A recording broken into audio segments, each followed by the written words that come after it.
안녕하세요. 여러분과 함께 문법을 공부하고 있는 이기훈쌤입니다. 이번 시간에는 동격절 대절은 과연 명사절인가 혹은 다르게 분석해도 되는가에 대해서 한번 논해보려고 합니다. 일단 결론부터 먼저 말씀드리면요. 동격절 대절을 명사절로 봐도 되고요. 명사절이 아닌 다른 품사의 절로 보셔도 상관이 없다라는 얘기를 여러분한테 한번 해보려고 합니다. 자, 일단 동격절이 명사절인지 아닌지를 먼저 구분해 보려면 명사란 무엇이고 절이란 무엇인가에 대해서 먼저 논해 봐야 될 것 같습니다. 일단 절에 대해서 먼저 논해 볼게요.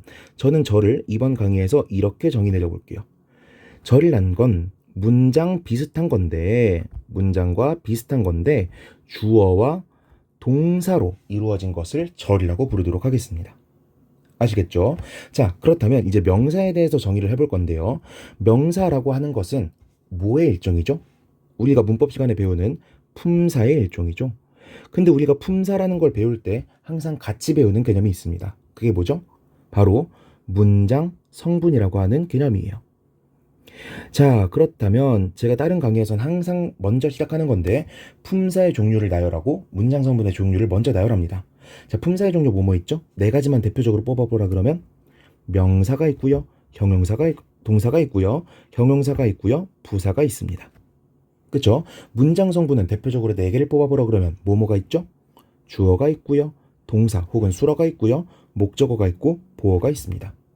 자, 그렇다면 제가 품사를 배울 때는 항상 문장 성분을 같이 배운다 그랬죠? 왜 둘을 같이 배우는 거야? 특정한 품사는 특정 문장 성분에 들어갈 수 있다는 특징이 있기 때문이에요. 즉, 품사에 따라서 문장 내에서 어떤 기능을 하는지가 다르게 결정된다라는 특징이 있다는 거죠. 자, 그렇다면 명사라고 하는 품사는 어느 자리에 들어갈 수 있죠? 주어, 목적어, 보어 자리에 들어갈 수 있죠. 동사라고 하는 품사는 당연히 동사라는 자리에만 들어갈 수 있을 거고요. 형용사는 보어 자리에 들어갈 수 있을 것이고 부사는 아무데도 못 들어간다라고 배우셨을 겁니다. 그쵸? 그리고 하나만 더 해볼까요? 형용사랑 부사 같은 녀석을 묶어서 우리는 뭐라고 부른다? 수식어라는 이름으로도 부르게 되는데요. 자, 그렇다면 생각을 해봅시다. 둘 다 수식어면 그냥 하나로 뭉쳐버리면 되는데 굳이 형용사 따로, 부사 따로 배우고 있잖아요. 왜? 둘의 기능이 다르기 때문이겠지? 자, 어떤 점에서 달라요? 둘이 수식을 해주는 대상이 다르게 됩니다. 형용사는 누굴 꾸며주죠? 명사를 꾸며준다라고 하고요. 부사는 누굴 꾸며준다고 하죠? 명사 빼고 다 꾸며준다고 배우죠. 명사 빼고 다라는 게 무슨 뜻이야? 우리 품사 몇 개 배웠어요 지금? 4개 배웠죠. 이 중에서 명사 빼고 다니까 누구누구 말하는 거예요?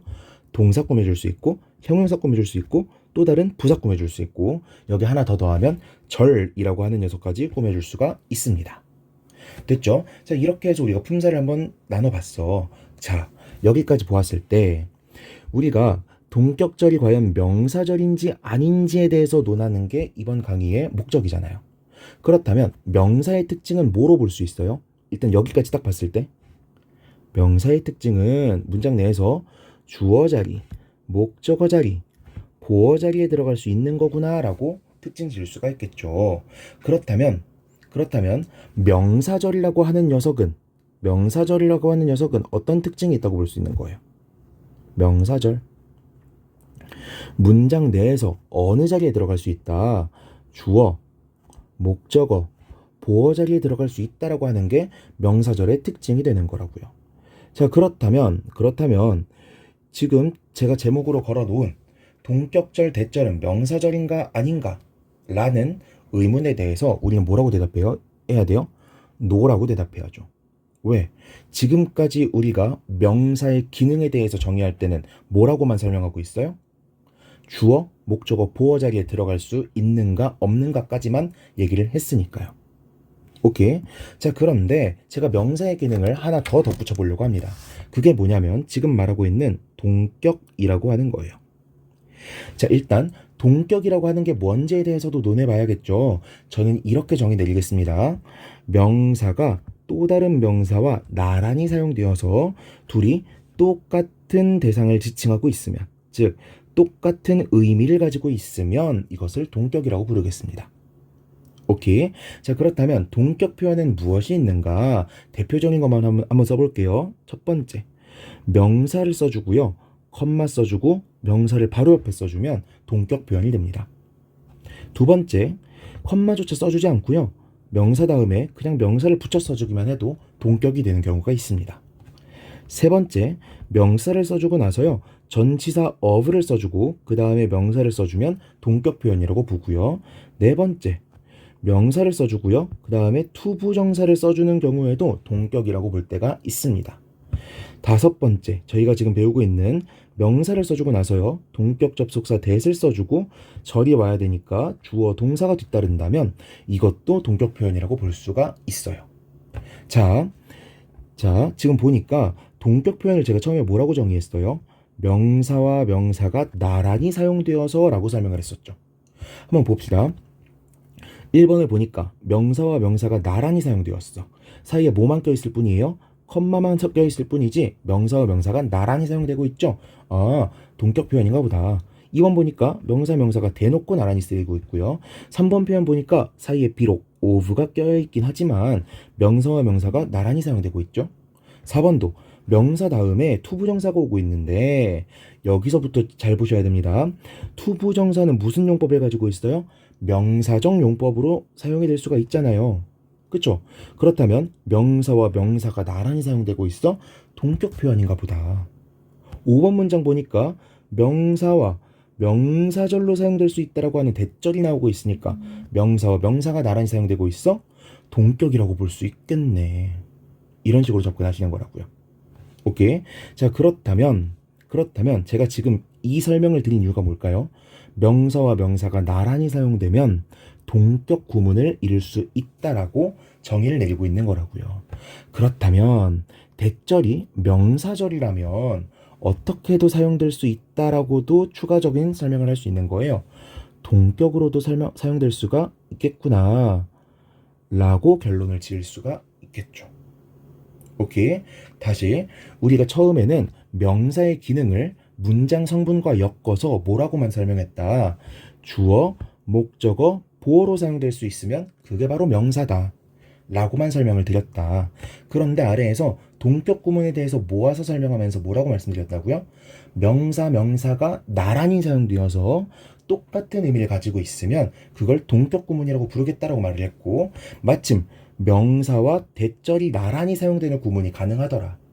그리고 마침 이게 동격의 의미로 사용이 되더라. 그렇다면 우리는 명사의 기능 중에 하나로 뭐를 다룰 수 있겠다? 동격의 기능을 다룰 수가 있겠다. 따라서 명사의 성질을 가지고 있는 명사절은 뭐로도 사용될 수 있겠다?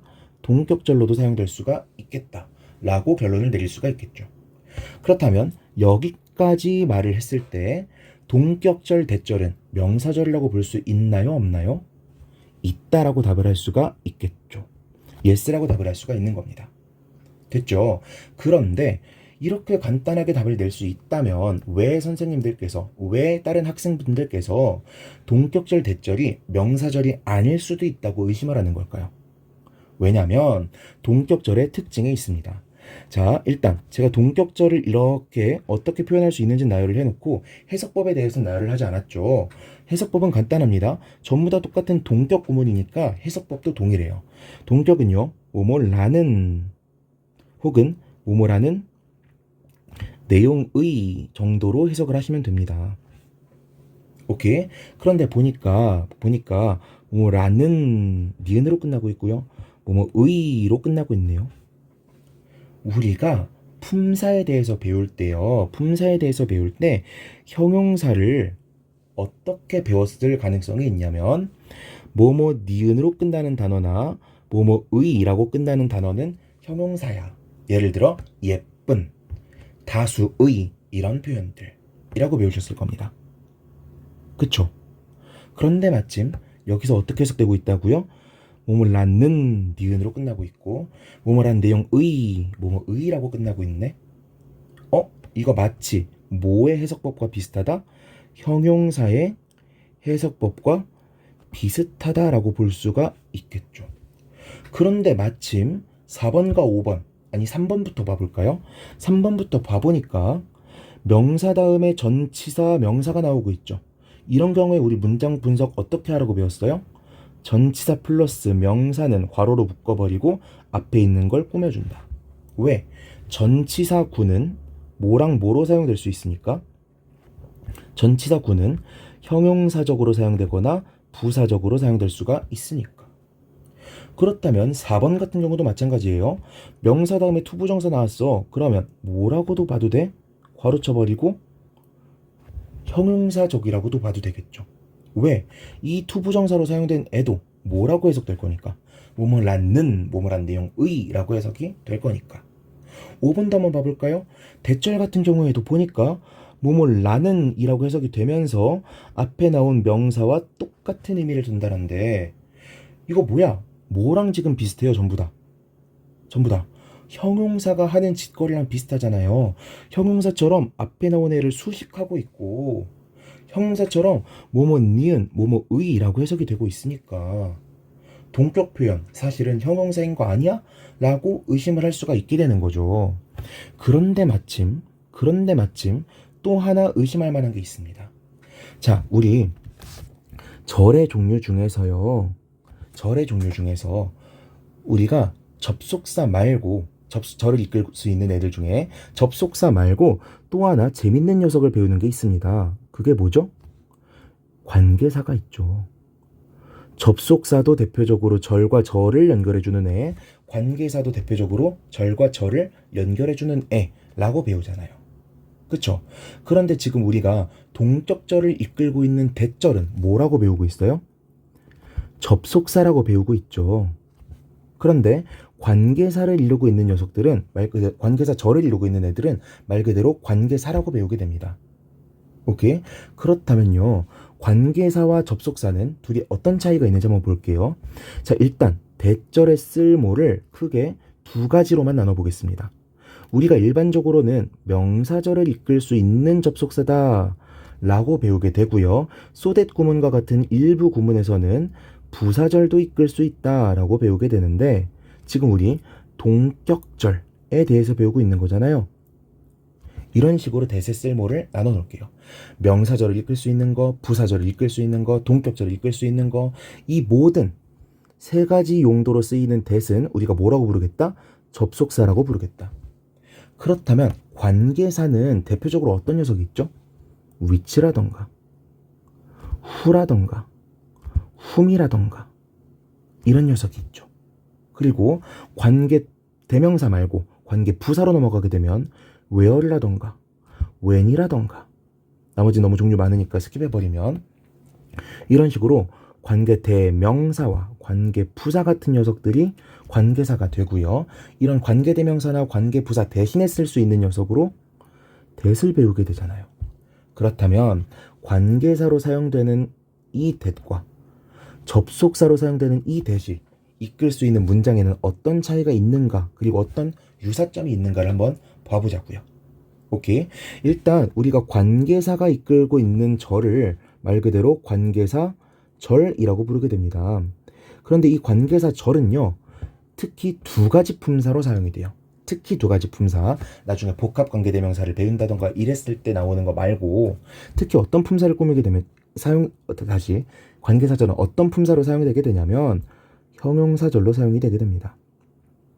그리고 관계대명사 what이라던가 선행사를 생략한 관계부사 같은 경우에는 약간 특수하게 명사절로도 사용이 될 수가 있어요. 우리는 이 두 가지 쓸모들 중에서 어디에 집중할 거냐? 형용사절로 사용되는 쓸모에 집중할 겁니다. 왜? 저희가 지금 무슨 얘기하다가 관계사와의 비교까지 넘어오게 됐어요? 대절이 동격절로 사용되는 게 사실은 형용사절이 아닌가? 라고 하는 의문에서부터 넘어왔으니까요. 오케이. 자, 일단 관계사절을 왜 형용사절이라고 부르느냐에 대해서 먼저 생각을 해봐야겠죠. 이런 문장이 있다고 칩시다. This is the house which I lived in. 자, 지금 관계사에 대해서 깊게 파고드는 문법 강의가 아니니까 대충 설명해보면 in 다음에 전치사의 목적어가 빠져있는 목적격 관계대명사절이죠. 관계사부터 관계사절 끝까지를 괄호를 쳐보면 문장이 좀 더 잘 보이게 될 텐데 우리가 관계사를 배울 때 보통 이런 식으로 배우죠. 관계사절이 앞에 있는 명사, 선행사를 수식한다고. 그래서 우리 해석 어떻게 하게 돼요? 이것은 집이야. 어떤 집? Which I lived in. 내가 그 안에 살았었던 집이야. 해석도 어떻게 해요? 뭐뭐 니은으로 해석하게 되죠. 오케이? 자, 지금 우리가 관계사절을 무슨 절이라고 부른다 그랬어요? 형용사절이라고 부른다 그랬어. 왜 형용사절이라고 부르고 있어요? 수식을 하고 있으니까. 누구를 수식하고 있으니까? the house라고 하는 선행사, 명사를 수식하고 있으니까. 그리고 해석도 어떻게 되고 있습니까? 뭐뭐 니은이라고 되고 있으니까. 이게 지금까지 우리가 다뤘던 누구의 특징과 정확히 똑같아요. 형용사의 특징하고 정확히 똑같잖아요. 그쵸? 그런데 동격절 같은 경우에도 어떻게 사용된다고 앞에서 다뤘었죠. 명사가 사용되고 그 다음에 대절이 나오는데 얘가 얘를 수식하고 있는 것처럼 보인다 그랬잖아요.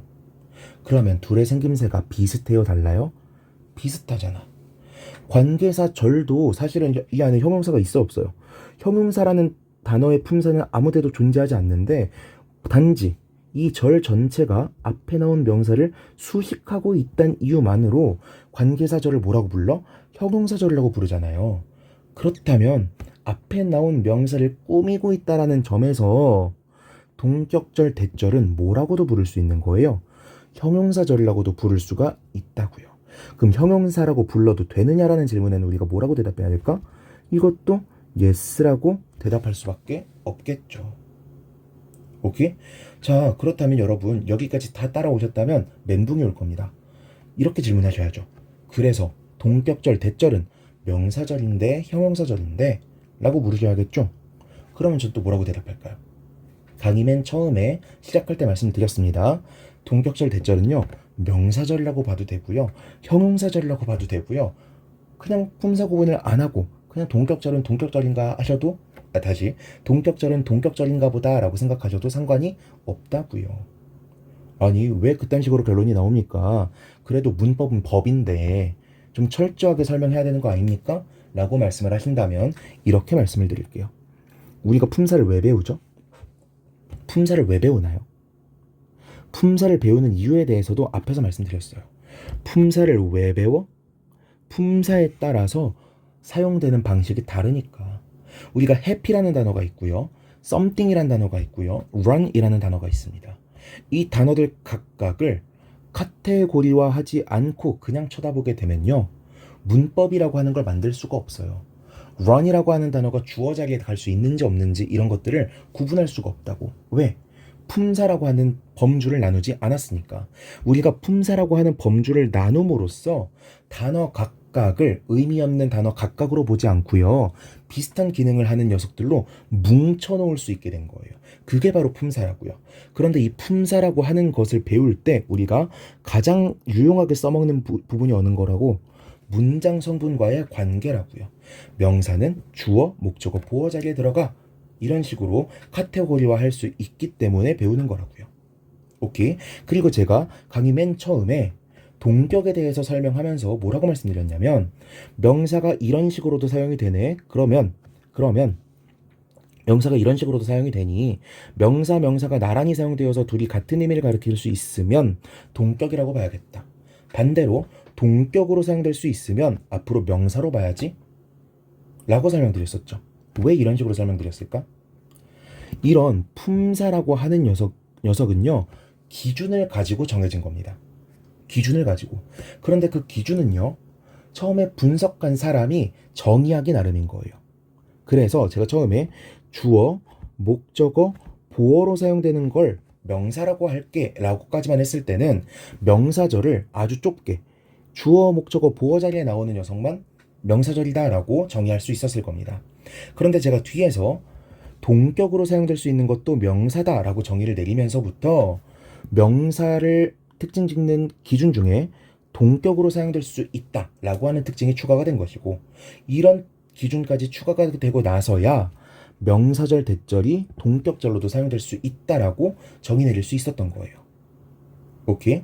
즉 우리가 지금까지 명사절이니 형용사절이니 하는 분류를 나눈 거는요. 우리가 이 품사들이 가진 공통적인 쓰임새를 배우기 위해서였다는 거예요.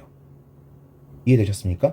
명사는 동격으로 사용될 수 있어 라는 특징으로 미루어 보아서 명사절도 그럼 당연히 동격절로 사용될 수 있겠지 라는 설명을 이끌어내기 위해서 굳이 명사절 대절이 동격절이다, 동격절은 명사절이다 라는 설명을 부여했던 것 뿐이라고요. 혹은 만약에 학원이나 학교에서 동격절 대절을 형용사절로 배우셨다면 선생님은 왜 형용사절로 가르친 거예요? 관계사절이 마치 형용사처럼 명사를 꾸며주고 있기 때문에 형용사절로 분류가 됐던 것처럼 동격절도 앞에 나온 명사를 꾸며주는 것처럼 보이고 있으니 너희들도 얘를 형용사절이라고 공부하면 동격절 대절이 명사 뒤에 나올 것이라는 것도 예측할 수가 있고, 동격절 대절이 마치 형용사처럼 뭐뭐 니은이라고 해석된다라는 특징도 암기할 수 있겠지 라고 설명하시려고 형용사절이라고 가르친 것 뿐이라고요. 오케이? 다시 말씀드립니다. 우리가 품사라는 것을 구분짓는 이유가 뭐라고요? 품사를 통해서 그 단어, 그 구문이 어떤 쓰임새가 있는지를 알 수 있기 때문이라고요. 그런데 우리가 동격이라는 쓰임새도 알고 있고 후치수식하는 구조처럼 보인다라는 것도 알고 있고 라는 이라고 해석되는 특징도 알고 있다면 그 시점부터는 품사의 구분 자체가 의미가 없을 수 있다고요. 오케이? 그런데 동격으로 사용됐을 때는 명사라고 보고 수식을 하거나 라는이라고 해석이 될 때는 형용사로 본다라는 거 누가 정의했죠? 제가 정의한 겁니다. 제가 계속 앞에서부터 설명할 때 뭐라고 말씀드렸어요? 저는 이렇게 정의하겠다 라고 말씀을 드렸잖아요. 그쵸? 제가 정의 내린 바에 따라서 여러분들은 따라오신 것이고 그 정의에 따라서 분석을 해보니 명사로도 볼 수 있고 형용사로도 볼 수 있다라는 결론이 나온 것 뿐인 겁니다. 즉 정의 내리기 나름이고 가르치기 나름이고 책을 쓰기 나름인 거라고요. 그러니까 동격절 대절이 명사절인지 형용사절인지 이런 것들 고민하시는데 너무 에너지 쓰지 마시고, 나는 명사절이라고 배웠는데 저 강사는 형용사절이라고 가르치네? 저 사람 틀린 거 아니야? 라고 비난하실 필요도 없으신 겁니다. 둘 다 된다. 우리가 진짜 배워야 되는 건 그 구문이 어떤 쓰임새로 쓰이고 있는지이고, 내가 그 쓰임새를 잘 알고 있다면 얘를 명사로 보든 형용사로 보든 그건 의미가 없다 라는 게 이 강의의 요지가 되겠습니다. 이해되셨죠? 자, 이렇게 해서 이번 강의 마치도록 하겠고요. 이번 강의에서 이해가 안 되는 부분이 있었거나 좀 더 부연이 필요한 부분이 있었다면 댓글로 남겨주시거나 영상 소개란에 있는 오픈 채팅으로 들어와서 질문 남겨주시면 제가 아는 한 최대한으로 답변 드리도록 하겠습니다. 수고하셨습니다.